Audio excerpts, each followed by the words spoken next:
Hello, my lettuce heads. I'm coming to you from about the only shaded corner in my garden right now. It is so hot out here. We are in the middle of about 2 weeks of absolutely no rain, which is a little bit different for us here in northern Michigan. So we've been running soaker hoses and the regular hoses for quite a while trying to keep up on the garden. But I wanted to bring you an update from the last video that I did where we moved plants from the inside hydroponic indoor gardens to the outside and how things are doing. Did it actually work to start your plants inside for the purpose of your outside gardens? So I'm going to go ahead and give you a little garden tour.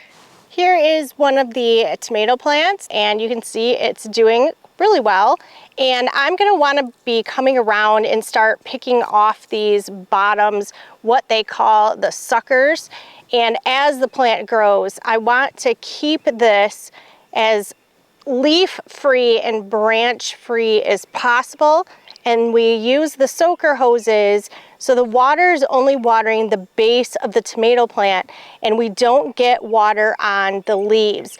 This is going to help with any tomato rot, so the plants actually do like to be dry. Now, we have different sizes of tomatoes. Some of them are doing a little bit better than other ones, but you can see we have a lot of weed pressure right here, but then the rest of the soil out is not, because we're not watering out here. We're keeping our watering right along the base of the plants.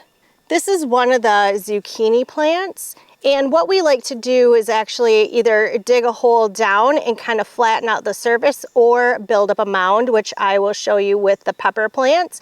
This way, when we come through and water these, because they're not on a soaker hose, then we just fill this base with water and it will keep this area nice and moist. So this is more hard packed than, again, all of this that is not growing anything because it's not getting fed the water. But these zucchinis are doing good, and these were from the Doxiga fish tank.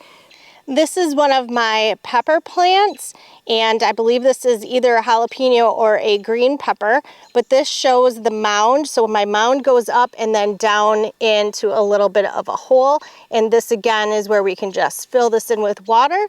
And I do have one right here that is not making it, but the rest of the row is doing really well. So it's not always 100% when you're moving from your indoor gardens to outdoor if they're going to kind of work along with the element changes and if they're going to adjust. But this one looks really nice and healthy, and I'm happy we got several of them to work. These are my pole beans, and I just wanted to point these out that I always plant these from seed. I never try and start them and transplant them. They don't like to be moved.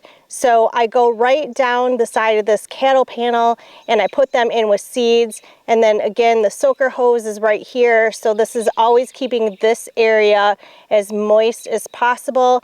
And of course the weeds are right in here, but once these start going up the trellises, the weeds shouldn't matter too much. They don't really put too much pressure on the beans. This is our double cattle panel trellis that we have the beans along the side of it, and then they can grow up and over top both sides. It gets so full and lush in the end of the season, and I will give you guys updates later. I know the garden doesn't look like much right now, but we are just getting started.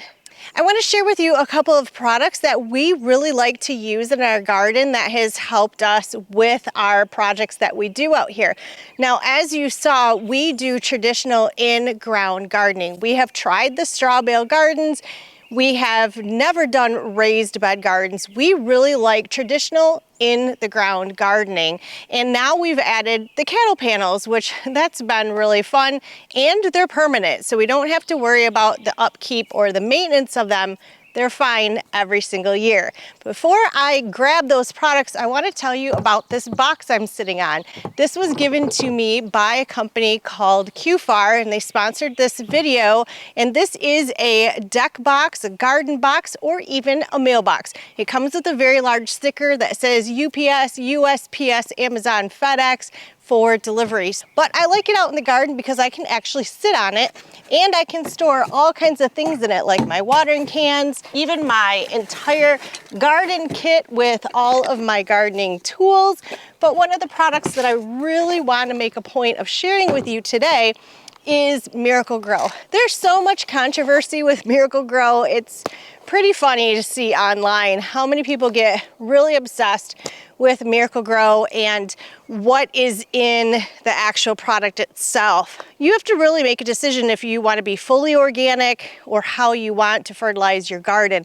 For me, I feel like I'm growing in dirt that is mixed in with our compost that we pile up in the edge of the woods. It has been years of just growing and getting better. It looks very sandy, but it's not once it's really wet. It is a nice dark soil. And I feel that if I'm growing something from seed with that indoor hydroponic system and then I'm bringing it outside, I know how it's been growing and I'm eating it way fresher than if I just bought it from the grocery store. So Miracle-Gro has been something that we've used for years. We use it in all kinds of different products, from the potting soils and potting mixes to all of the fertilizers. This is one of them that is called Shake and Feed, and it's super easy to use because it's got the shaker lid that you just pop open on the top and then you can go around and shake it. Now, when you saw the mounds that we do for the vegetables, we can just shake this right around the base of the plant, and when we're watering it, it's just staying right there. Because my garden is on a huge hill, I don't have to worry about this running down or getting off the plants and I'm wasting the product. But we always have several bottles of these on hand and we use them all the time. Another product that I actually don't have on hand right now and I need to order more is called Fox Urine Granules, and I will link that down below as well. It actually smells like fox urine, and to be quite honest, I think there is some fox urine in it. Fox are higher up on the predatory chain, so when it comes to rabbits, squirrels, your skunks, your raccoons, even deer that might try and get into your garden, they're gonna smell that fox pee and they're gonna think a fox actually marked your garden area and they will leave it alone. So that's something that we use quite often and that has helped the garden a lot. Before we go, I did want to share one more thing with you. If you watched that last video where I had bugs on the inside gardens and I was putting diatomaceous earth on my lettuce, don't fret, the lettuce did make it outside. What I did is, because lettuce likes a little bit cooler weather, I put them in this bowl. So this is my lettuce bowl. And this lettuce bowl will sit right up on my deck and it can be in the shade for most of the time. And I can make sure I'm keeping it watered enough that it isn't too traumatized from coming out of those hydroponic systems. And I can just walk right outside and grab some lettuce. But the inside systems are going to be going all to lettuce, and we're gonna do a whole nother unit of kale like I did last year. So that will be taking place in the next week or so. If you want to keep up on this outside gardening journey, as well as learning about indoor gardening, check out this playlist right here, and I'll see you over there.